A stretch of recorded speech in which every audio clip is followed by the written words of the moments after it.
말씀 우리 구주 예수님의 이름으로 기도드렸습니다. 아멘. 오늘은 하나님께로 난 자라는 제목을 가지고 말씀을 나누려고 합니다. 오늘 본문에서 우리가 읽었듯이 그리스도인이 누구인지를 가르쳐주고 있습니다. 그리스도인으로 어떻게 살아야 하는지도 말해주고 있습니다. 오늘 본문의 그 5장 1절을 보면 이렇습니다. 예수께서 그리스도이심을 믿는 자마다 하나님께로 난 자니 또 내신 이를 사랑하는 자마다 그에게서 난 자를 사랑하느니라 라고 합니다. 예수님이 그리스도인 것을 믿는 자, 그 믿음을 가진 자는 하나님께로부터 난 자라고 가르쳐주고 있습니다. 하나님께로 난 자는 예수님이 그리스도이신 것을 믿는 자입니다. 다시 말씀드리면 예수님을 그리스도라 고백하며 믿는 사람은 하나님께서 난 자, 즉 하나님께서 나의 또 우리의 어버이 되신다는 말입니다. 그 이야기는 나는 하나님의 자녀인 것을 알게 되고 경험하게 되는 것이죠. 요한복음 1장 12절의 말씀이 영접하는 자 곧 그 이름을 믿는 자들에게 하나님의 자녀가 되는 권세를 주셨으니 라고 하며 자녀된 권세가 예수님 그리스도로 고백하는 사람인 것을 가르쳐 줍니다. 또한 예수님을 그리스도와 자신의 주인으로 고백할 수 있는 사람은 그 안에 성령이 계신 것을 또 성경이 가르쳐 주고 있습니다. 주님을 고백하고 하나님의 자녀가 되면 그 하나님 아버지를 사랑하는 자는 그의 다른 하나님의 자녀들도 사랑한다고 본문에서 가르쳐주고 1절에서 그 예수님을 지목하고 있다는 것이에요. 스스로가 하나님을 자녀라고 말하면서 하나님을 사랑해야 합니다. 하나님의 아들 예수님도 사랑해야 합니다. 또 하나님의 다른 자녀들도 사랑해야 합니다. 바로 오늘 성경 말씀의 가르침입니다. 우리는 하나님과 아버지와 예수님을 얼마만큼 사랑하고 있습니까? 여러분들은 얼마나 사랑하십니까? 진실로 하나님 아버지를 사랑한다라고 고백하십니까? 자녀들이요 부모를 사랑한다라고 말합니다. 그런데요 자녀라고 다 부모를 사랑하지는 않는다는 것입니다. 말은 할 수 있죠. 하지만 그 행동으로 보면 사랑하는 행동이 아닐 수도 있습니다. 부모를 사랑하며 행동으로 사랑하며 공경하는 자녀가 선하고 좋은 자녀인 것을 우리는 다 알고 있습니다. 개인적으로 저는 부모님께 선하고 그런 좋은 자녀가 아니었기 때문에 좋은 자녀가 되는 것이 부모님의 말씀을 순종하고 공경한다는 것을 정말 절실히 알고 있습니다. 신명기 30장 20절의 말씀은 이렇습니다. 내 하나님 여호와를 사랑하고 그 말씀을 순종하며 또 그에게 부종하라. 그는 내 생명이시요 내 장수시니 여호와께서 내 열조 아브라함과 이삭과 야곱에게 주리라 맹세하신 땅에 내가 거하리라고 합니다. 또 베드로전서 1장 22절의 말씀은 이렇습니다. 너희가 진리를 순종함으로 너희 영혼을 깨끗이 하여 거짓 없이 형제를 사랑하기에 이르렀으니 마음으로 뜨겁게 피차 사랑하라고 합니다. 부모와 형제의 관계 속에는 이처럼 사랑과 순종의 관계가 함께 나타나는 것입니다. 그래서 가족을 동고동락하는 사이, 동고동락하는 관계라고 말하는 것입니다. 즉 고통과 기쁨을 같이 하는 관계라는 것이죠. 우리 하나님이, 우리 예수님이 우리와 함께, 여러분들과 함께 동고동락하십니다. 부모님에게 순종하지 않는 자녀는 부모를 사랑하는 것이 사실상 아닙니다. 부모를 사랑한다면 순종 안 할 수 없습니다. 이거 같은 맥락이죠. 자녀를 사랑한다 하면서 부모의 의무와 책임을 회피한다면 그 부모도 자녀를 사랑하는 것이 아닙니다. 우리 하나님 아버지는요, 하나님 아버지로의 의무와 책임을 한 번도 회피하신 적이 없습니다. 그리고 예수님이 십자가를 지심으로 우리에게 하나님 아버지의 사랑을 가르쳐 주셨습니다. 사실 이것을 믿어 믿음으로 자녀된 우리는 진심으로 사랑을 담아 하나님 아버지께 내가 사랑을 드리며 순종을 하고 있는가를 질문해 보아야 한다는 것이에요. 이 순종적인 사랑을 하나님 아버지께 드리는 자녀들이 가지는 축복이 있습니다. 순종함으로 갖는 축복, 바로 절대 지지 않는 믿음, 세상을 이기는 믿음을 소유하게 됩니다. 이 믿음이 여러분의 믿음 되시기를 주님의 이름으로 축원합니다. 하나님께로 난 자는요, 세상을 이기는 믿음을 소유합니다. 34절과 3절과 4절을 다시 읽으면 하나님을 사랑하는 것이 이것이니 우리가 그의 계명들을 지키는 것이라 그의 계명들은 무거운 것이 아니로되 대저 하나님께로 난 자마다 세상을 이기느니라. 세상을 이긴 이김은 이것이니 우리의 믿음이라. 하나님을 사랑함으로 하나님의 계명을 순종으로 지키고 나면 하나님을 믿는 그 믿음으로 세상을 이긴다고 성경이 가르쳐주고 있습니다. 즉 예수님께서 우리에게 세상을 이기는 믿음을 주셨다라는 것이에요. 하나님은 지는 믿음을 주신 것이 아니라 세상을 이기는 믿음을 우리의 가정에 주셨다라는 것입니다. 절대 지지 않는 믿음, 예수님이 이미 이겨내오신 그 승리 때문에 예수 안에 믿음을 가지면 승리할 수밖에 없는 믿음을 주셨다는 것, 여러분 이 믿음을 오늘 선포하시고 클레임하시기를 주님의 이름으로 축원합니다. 예수님을 믿음으로 세상을 이긴다라고 성경이 기록하고 선포하고 있으니 우리는 믿음으로 그것을 받아들여야 될 줄 믿습니다. 즉 이 이야기는 내가 내 힘으로 세상을 이길 수 없으나 예수님을 믿음으로 세상을 이긴다고 성경이 가르쳐준 것, 바로 예수님이 이미 이 세상의 싸움을 이겼다라는 것이죠. 예수님이 승리하신 이 싸움에 우리는 그 승리에 동참하라는 것인 것을 알게 됩니다. 이 코로나 바이러스가 언제 끝날 줄 모르는 이 시점에서도 우리 믿음의 사람들은 하나님께로 난 자는 이 일을 승리할 줄 알고 살아내야 하는 것임을 깨달아야 합니다. 그러니 두려워할 필요가 없는 것이죠. 힘들어할 필요가 없는 것이죠. 이 두렵고 힘든 시간이 지나면 우리는 5절의 말씀, 예수께서 하나님의 아들이심을 믿는 자가 아니면 세상을 이기는 자가 누구냐 하며 믿음으로 선포하는 이 시기를 살아낼 수 있다는 것을 꼭 여러분 기억하시기를 주님의 이름으로 축원합니다. 오늘 말씀뿐만 아니라 로마서 8장 37절의 말씀도 그러나 이 모든 일에 우리를 사랑하신 이로 말미암아 우리가 넉넉히 이기느니라. 어떻게 이겨요? 넉넉히 이긴다라고 말씀하고 계십니다. 라고 하면서 하나님의 아들은 세상을 능히 이기고 남고 하나님의 능력을 공유하고 계시고 있고 우리도 그 예수 그리스도와 함께, 즉 우리를 사랑하시는 이로 말미암아 우리는 이 시기를 넉넉히 이기게 된다라고 이미 성경에서 가르쳐주고 있다는 것이에요. 이것이 사랑하는 성도 여러분, 여러분의 가정 속에서 경험되어야 한다는 것이에요. 우리의 삶 속에서 경험되어야 된다는 것이에요. 이 경험이 우리의 삶에서 이미 반복되며 경험되어 왔다는 것이에요. 그리고 우리는 그것을 은혜를 경험했다라고, 은혜를 체험했다라고 고백하고 있습니다.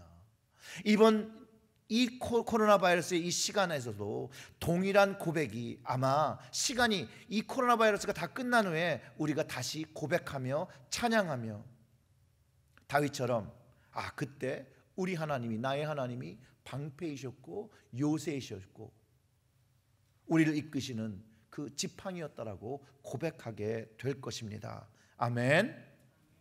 자, 이제 말씀을 우리의 삶에 더 적용을 해보면 주님은 우리 모두에게 세상을 이기는 믿음을 주셨는데 세상을 향해 맞서지 않고 주님이 준비하신 승리를 취하지 않고 있다라면 뭔가 잘못되고 있는 현상이라는 것입니다. 이런 거죠. 어떤 분이 자전거를 선물로 주셨는데 그것을 타지 않고 등에 지거나 머리에 이고 간다라면 이상한 일 아니겠습니까? 또 그 자전거를 그냥 집 안에 두었다라면 선물을 받은 그 의미가 없다라는 것이죠. 세상을 이기는 믿음, 절대 지지 않는 믿음을 주셨는데 세상을 향하여 싸우지 않는다라면 이상한 일이 아닐까요? 물론 세상을 이기는 믿음, 절대 지지 않는 믿음으로 나아가야 되죠. 나를 믿는 믿음은 실패할 수밖에 없지만 이 절대 지지 않는 믿음, 이 승리의 믿음은 예수 그리스도 안에 있다라는 것이에요. 예수 그리스도 안에 있는 것. 그것을 가지고 세상에 나가야 된다라는 거예요. 그것을 가지고 세상을 싸워야 한다라는 것이에요. 이 코로나 바이러스가 이 창궐한 이 시대에 그것을 가지고 우리가 세상을 맞서야 한다라는 것이에요. 그것을 오늘 성경이 이렇게 얘기합니다. 그분의 물과 피와 성령이라는 거예요. 구원의 은혜를 선포하는 것, 바로 세상을 향해 맞서는 것이라는 거예요.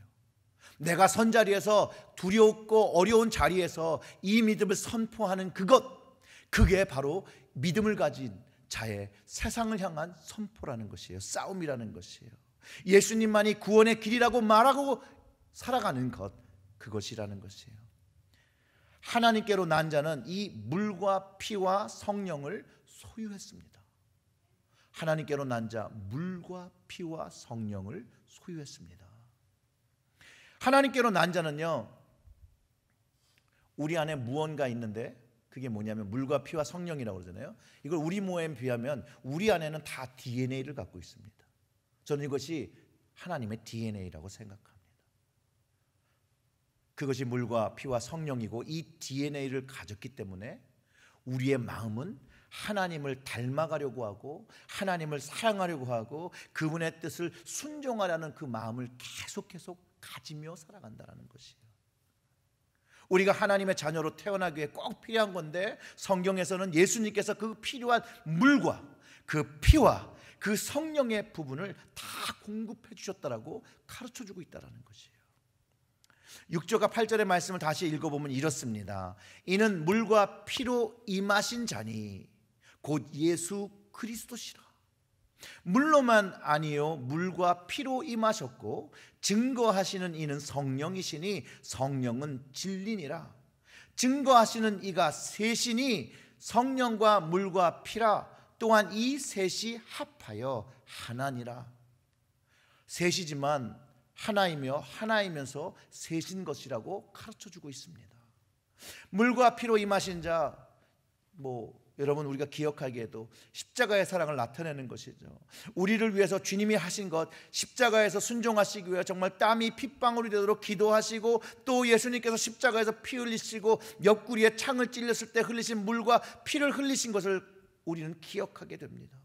예수님께서 육체로 오셨고 이 모든 것을 제자들에게 미리 가르쳐 주시고, 주님이 부활하시고 승천하시고 성령이 오시면 알게 될 것이라고 미리 예언하신 것들을 요한이 들었던 것이 나중에 경험한 된 것을 성경에 기록하고 있다는 것이에요. 예수님은요, 하나님의 아들로 이 땅에 오셨습니다. 그리고 예수님은요, 영의 모습으로만 오신 게 아니라 육체를 입으시고 우리에게 오셨습니다. 이 땅에 오셔서 그 예언의 말씀을 다 하나하나, 메시아에 대한 그 예언을 다 성취하시고 자기를 희생의 제물로 드리고 모든 이들에게, 우리들에게 구원의 문을 열어주셨다는 것이에요. 오늘 본문 중에 그 물과 피와 성령을 이해하고 해석하는 많은 학자들의 다른 견해가 있습니다. 세례와 성찬으로 보는 사람들도 있고, 또 구약의 희생의 제사에서 물은 정결케 하는 것이고 피는 희생을 의미한다라고도 합니다. 요한의 세례와 십자가의 대속의 피라고 하기도 합니다. 오늘 본문에서 저는 이 물과 피와 성령을 구원의 은혜로 이해하는 것이 참 좋겠습니다. 우리에게 베풀어 주신 구원의 은혜, 주님이 베풀어 주신 이 물과 피로 또 성령으로 인해서 우리가 하나님의 자녀의 DNA를 가졌게 했다라는 것, 그것을 위해서 주님이 우리가 사는 땅에 친히 오셔서 하나님의 언약을 베푸시고 우리 죄의 문제, 근원적인 이 죄의 문제, 하나님과 우리의 사이를 가로막고 있는 이 죄의 문제를 해결해 주셨다라는 것이에요. 그 후에 주님이 약속하신 약속의 그 진리의 성령이 왔음을 사도 요한이 우리들과 이 서신의 독자들에게 설명하고 있는 것입니다. 예수님은 예수님 스스로도 진리라고, 자기 자신이 진리라고 말씀하셨고, 또 진리의 영이신 보혜사의 성령을 보내주신다라고 약속하셨는데, 그것들이 이 제자들에게 다 경험되었고 또 우리에게 경험되었다라는 것이에요. 그렇기 때문에 우리가 세례와 성찬을 성례전이라고 부르면서 이것을 은혜의 통로라고 부릅니다. 이유가 그래요. means of grace라고 하는데요, 은혜의 통로. 세례와 성찬을 통해서 주님을 알고 이 물과 피로써 주님을 알고 또 이 세례와 성찬을 통해서 그분이 우리에게 해주신 그 일을 다시 한번 기억하고 우리의 마음속에 우리의 육신에 그 주님의 하신 그 일을 기억하게 하는 것, 성찬의 좋은 뜻입니다. 왜냐하면 그것을 통해서 하나님을 아는 길을 경험하게 된다는 것이죠. 이 둘, 물과 피 그리고 또 성령 모두가 예수 그리스도를 가리키고 있습니다. 그리스도가 누구인가, 메시아가 누구인가를 할 때 이 물과 피와 성령이 모두 예수님을 그리스도라고 가리키고 있다는 것이에요. 세례인 물과 성찬인 피, 이것을 증거하는 성령, 진리의 영이 예수님을 그리스도로 증거했다는 것이에요. 그래서 이 셋을 합하면 하나가 되는데 그 하나가 누구라고요? 예수 그리스도. 그 예수 그리스도께서 나의 구원을 이루어 주신다는 것을, 그 나의 구원이신 것을 알게 한다는 거예요. 또한 성령이 진리의 영으로 진리이신 예수님께 인도하며 그분을 이해하는 데 결정적인 역할을 하는데, 요한복음 16장 13절의 말씀이 이렇습니다. 그러나 진리의 성령이 오시면 그가 너희를 모든 진리 가운데로 인도하시리니 그가 자의로 말하지 않고 오직 듣는 것을 말하시며 장래일을 너희에게 알리시라. 우리를 진리 가운데로 이끌어 간다는데요, 그 가운데 계신 분, 그 중심에 누가 계시냐? 예수 그리스도가 계시다는 것이에요. 오늘 그 본문 9절 10절을 읽어보면 이렇습니다.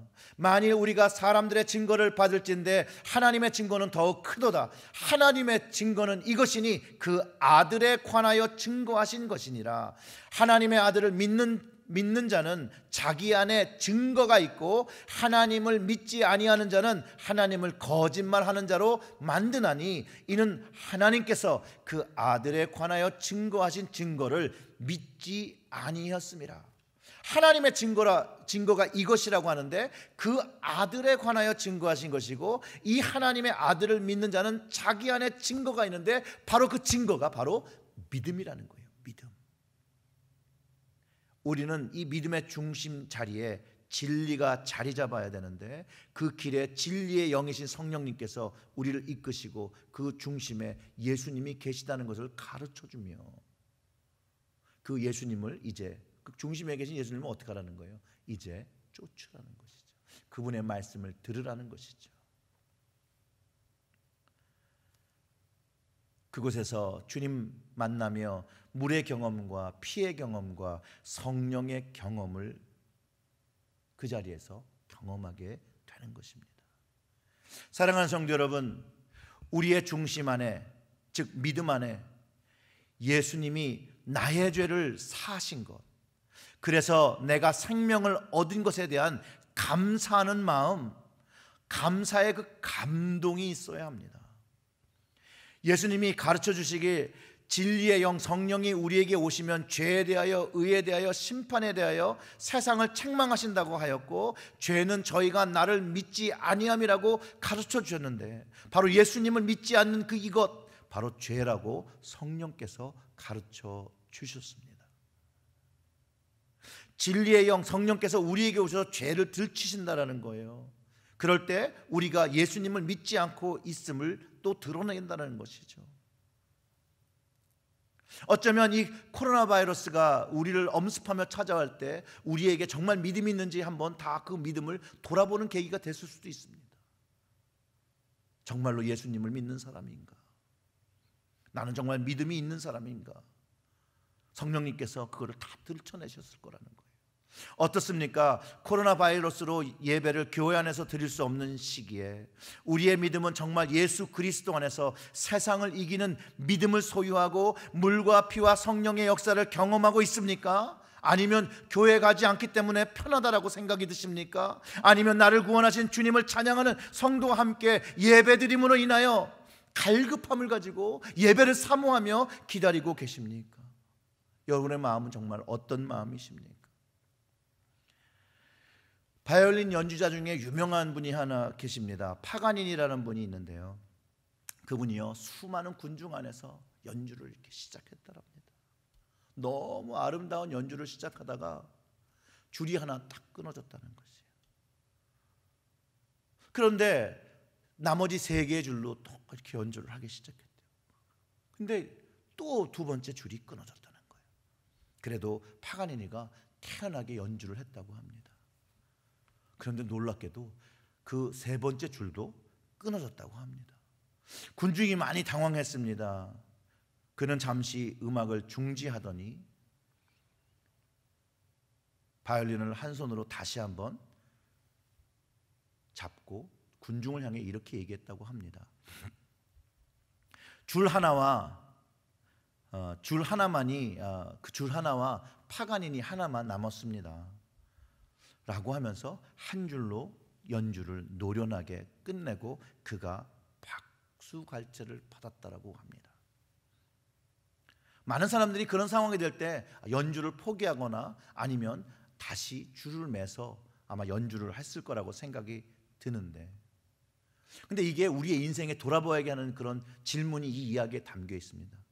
우리의 인생 속에서 줄이 다 끊어지고 하나만 남았다고 생각할 때, 또 다 끊어졌다고 하더라도 좌절할 시간만이 올지라도 사랑하는 성도 여러분, 주님만을 바라보시기를 주님의 이름으로 축원합니다. 그 주님만을 놓지 않는다라면, 그 주님을 놓지 않는 그 믿음을 가지고 있다라면 우리는 세상을 이기는 믿음을 가지고 경험하게 된다라는 것이죠. 나의 구원자 되시는 주님을 신뢰하면 절대로 실패도 패배도 없고 오직 주님이 주시는 승리를 누리게 될 것이라고 우리는 성경을 통해서 배웠고 성령님께서 그것을 오늘 증거하고 계신다라는 것이에요. 이것이 바로 하나님께로 난 자만이, 그 믿음을 가진 자만이 누리는 축복인 것을 가르쳐 줍니다. 우리는 이 믿음으로 승리합니다. 이 믿음만으로 세상을 이기는 믿음입니다. 이 믿음은 절대로 지지 않습니다. 다른 믿음은 없습니다. 내 집의 문키는 하나로 열리는 것처럼 이 천국의 문, 하나님의 나라의 문, 예수님으로 인하여, 이 키로 인하여, 이 믿음으로 인하여 열린다라는 것이죠. 사랑하는 성도 여러분, 이 유일한 믿음을 소유하고 계십니까? 오늘 그 주님으로 인하여 안정하실 수 있고 그분만을 찬양하는 마음, 그 이유를 여러분 가지고 계십니까? 요한복음 6장 40절의 말씀이 이렇습니다. 내 아버지의 뜻은 아들을 보고 믿는 자마다 영생을 얻는 이것이니 마지막 날에 내가 이를 다시 살리리라 하시니라. 아멘. 예수님으로 우리는 죽어도 사는 것이죠. 또 마지막 심판의 날에서 살리심을 받는 바로 하나님께로 난 자의 축복을 우리는 이미 가지고 있습니다. 코로나19이 우리가 사는 이 땅에 급속도로 번져가고 있습니다. 세계 1위가 되었죠. 미국이요.